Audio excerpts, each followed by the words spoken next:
Joining us is in-house analyst Obaniyi Akinwale. Good morning. Good morning. Thank you for joining us. All right, I don't know what your reaction to this might be, but then the question is the fact that Nigeria is an anti-terrorism partner with the U.S., and one wonder what this means for that relationship.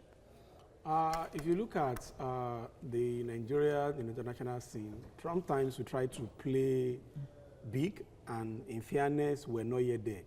Our respect for rule of law is with a lot of question marks.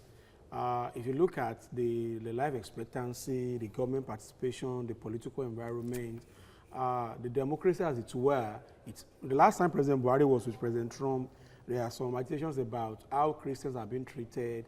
You look at the case of what is happening in Borno State, you look at kidnapping here and there, you look at the disease ravaging the country, look at the corruption index, look at the HDI index, and every sane citizen will try to protect their country.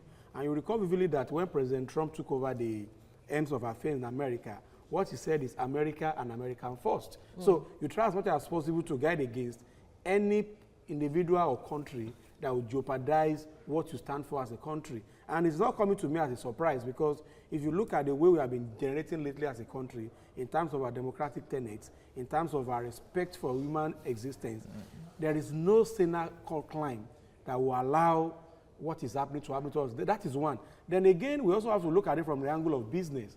You discover that lately, Nigeria is maybe a bit sino Nigeria in terms of our business investment. You find out the Chinese bank come here and there, Chinese consumer companies. So you find out that a lot of things that America naturally feed on in Nigeria is no longer there. So when you look at the business relationship, you find out that what America tends to gain is no longer there as well when we are now doing more trading with China. So the U.S. economy, U.S. government will look at it that what do we stand to lose? And if you ask me, I don't see anything stand to lose. But there's also the issue of some persons overstaying their time when they travel, and the Nigerians are said to be culpable with regards to that, and that is one of the reasons. Are Americans not overstaying Nigeria?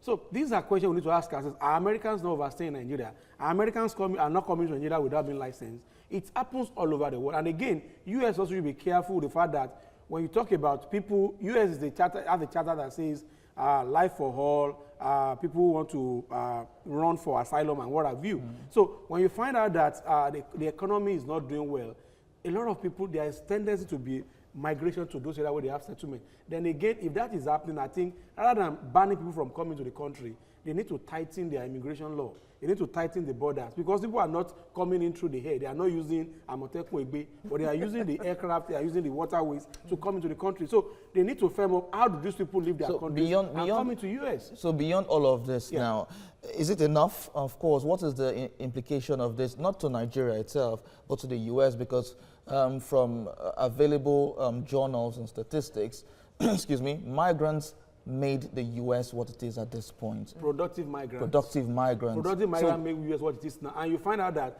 Nigeria is being proliferated already. So when U.S. discover now that what more can we take from Nigeria, you can be sure that once U.S. discover that there is something more from Nigeria, they will quickly reverse that decision and come back. You remember when we have this row of Nigeria increasing the visa fee for Americans, the Americans also fire back, and Nigeria try to withdraw back and what have you. But I think, again, we need to look at our foreign policies. Absolutely. How do we relate with these foreign countries? Because we shouldn't be going and looking at them as hegemonies and we stay below them. It's high time Nigeria begin to play at the level they are supposed to play in Africa and even international politics. Otherwise, U.S. will continue to see us as appendix. How can we play on that level when we have not sorted out things in our house? There are ways you can play it. Let me see, for example, I was watching an interview with the president of, is it Tanzania now, or of Rwanda, and he was telling the lady general, and he was saying that who determines what is right or what is not right?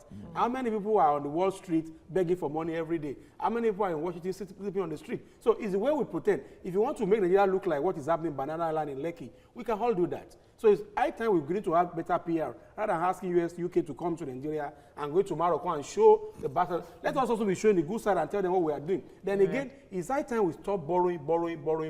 Nigeria has to be, we are consumer-driven economy. Country borrows not to eat, but country borrows to have tangible things. But in our own case, we are just planning to borrow another 23.6 billion from China.